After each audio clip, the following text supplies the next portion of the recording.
Hola a todos nakamas, bienvenidos a un nuevo vídeo de One Piece. En esta ocasión vamos a hablar sobre el dios del sol Nika, todas las pistas que Oda nos había dejado sobre él, relacionándolo con Joy Boy y el propio Luffy, y más información que puede ser muy relevante para entender el siglo vacío, ya que es posible que Nika no sea la única persona importante de esa época. Todo ha surgido a raíz del capítulo 1018, en donde Huishu menciona que cuando estaba encerrado escuchó una historia antigua en la que los esclavos rezaban a un tal dios del sol llamado Nika, el cual era capaz de hacer reír a las personas y liberarlas de todo sufrimiento. Además, el guardia que le contó esa historia desapareció misteriosamente, dando a entender que el gobierno lo asesinó por saber más de la cuenta. Cosa que también se confirma con la conversación del CP0, los cuales mencionan que Huishu posee información confidencial muy antigua y muy especial para el gobierno mundial, por lo que no pueden permitir que salga con vida de esta guerra. Con todo esto, Oda ya nos confirma que Nika está relacionado con el siglo vacío, pero aún podemos profundizar mucho más. Huishu le pregunta acerca de esta historia a Jinbe, porque intuye que él podría tener más información, ya que casualmente la banda pirata de los Gyojin a la que perteneció y que en su momento formó Fisher Tiger tiene el nombre de los Piratas del Sol, la cual, si os acordáis, una gran parte de ella estaba formada por los esclavos que Fisher Tiger liberó de Mary Joyce. Para eliminar la marca que los Tenryubitos le ponían a los esclavos, la modificó convirtiéndola en un sol. Una vez más, Oda ha relacionado todo esto. Tenemos que los esclavos fueron salvados y llevan ahora el símbolo del sol. Antes de conocer esta información, lo único que podíamos pensar es que se llamaban los Piratas del Sol porque era simplemente la nueva marca que se ajustaba para camuflar la de los esclavos. Pero ahora significa mucho más. Es posible que Fisher Tiger conociera sobre esta historia y por eso utilizó esta simbología. Y no es de extrañar que Jinbe sepa algo más, debido a que era su hombre de más confianza, y ahora lo vemos bastante cabreado tras escuchar las palabras de Huishu. Le dice que si va a hablar sobre la historia de otros, que antes se asegure de conocerla primero, por lo que es posible que Jinbe nos acabe revelando en un futuro algo más sobre el dios del sol. Sin embargo, esta no es la primera vez, ni mucho menos, que oímos el nombre del dios del sol en esta obra, sino que Oda lleva mencionándolo desde hace mucho tiempo, y nadie de nosotros le había dado la suficiente importancia, pero sobre todo nadie se imaginaba la relación entre el dios del sol y Joy Boy. ¿Y por qué es tan evidente que Nika y Joy Boy pueden hacer referencia a la misma persona? Bueno, es obvio que los conceptos son bastante parecidos.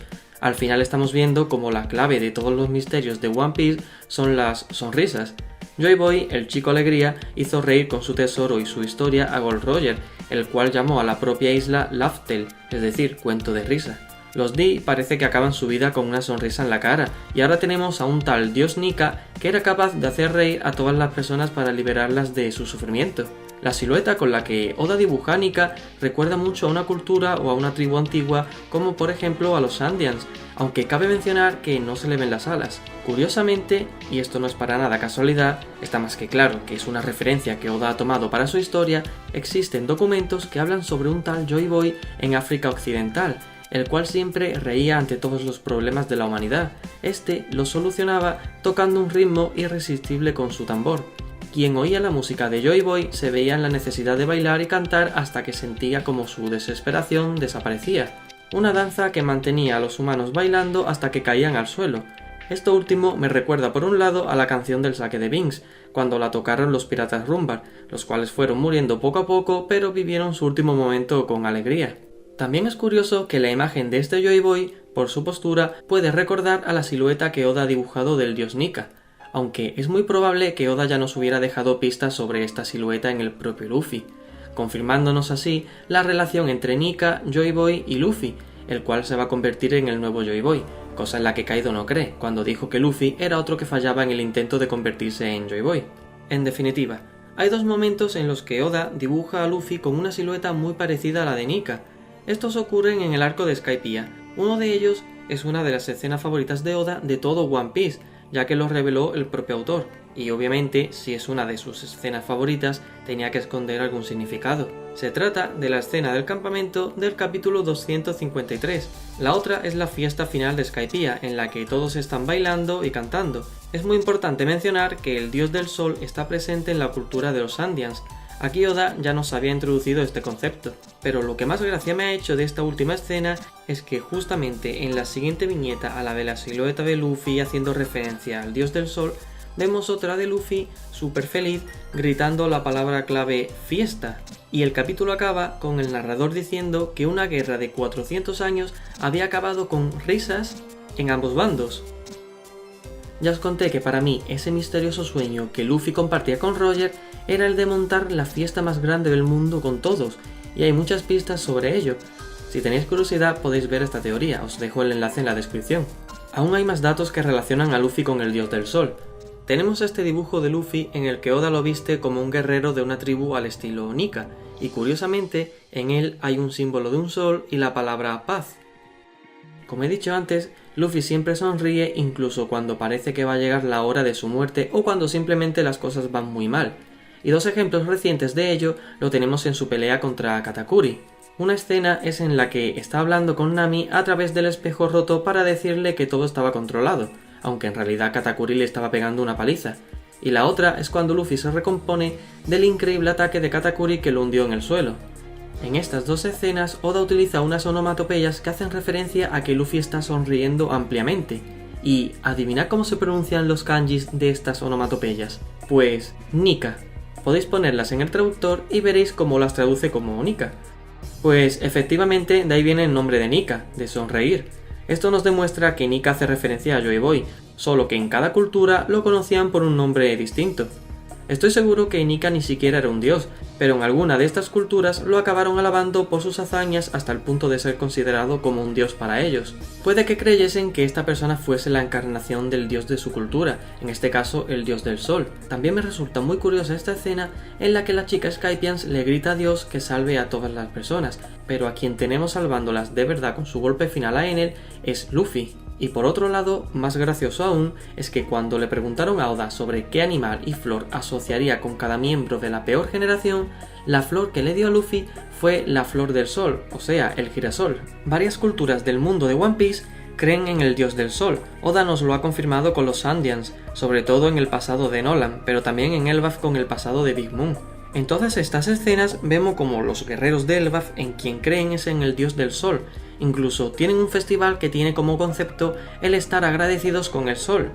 Este festival celebra la muerte y el renacer del sol, cosa que también puede ser una referencia a la historia que Oda nos está contando si tenemos en cuenta que personajes como Joy Boy y Roger mueren, pero su voluntad vuelve a renacer siempre, esta vez en Luffy.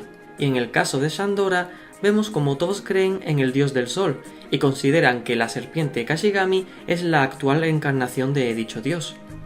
Sin embargo, aquí hay algo bastante curioso, y es que en esta cultura no solo tienen a un único dios, sino que también mencionan al dios de la tierra, al dios del bosque y al dios de la lluvia, considerando en este caso que la serpiente Kashigami es la encarnación de todos ellos.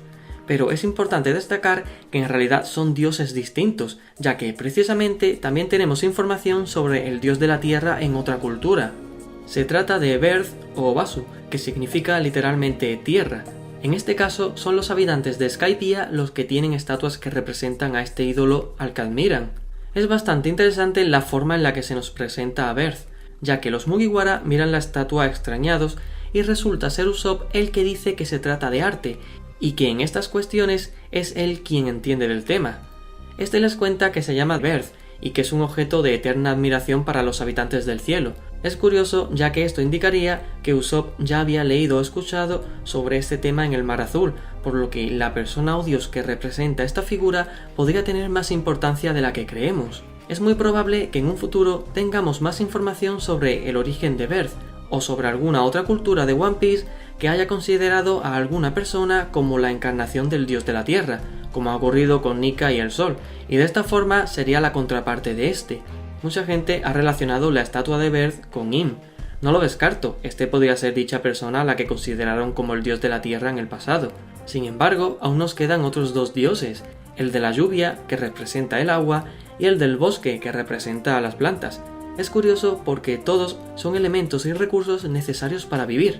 ¿Tendremos también más información sobre estos dioses? ¿Los habrá asociado Oda a alguna persona importante del siglo vacío también? Cada vez que Oda nos da nueva información nos plantea muchos más misterios. Seguiré investigando sobre todo esto para llegar a más conclusiones y poder complementar aún más mi teoría sobre el siglo vacío en la que estoy trabajando.